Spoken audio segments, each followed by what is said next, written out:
Mana shu ko'prikni uxlatib qo'yamiz hozir. Quyonchada yezib qo'ygan ekan. Qanaqa qilib quyonni uxlatib qo'yish kerak? Biza bitta qo'llar. Istoriyada hikoya bilan bir kun qilganman. Mana bitta qo'lni qo'yaraman men.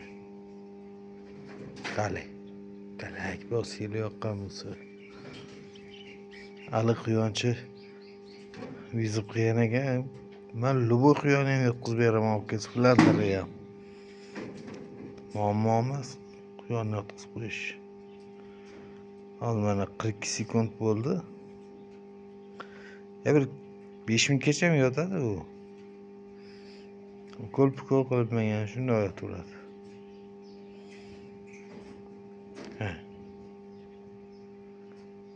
Sog' bo'lasizlar.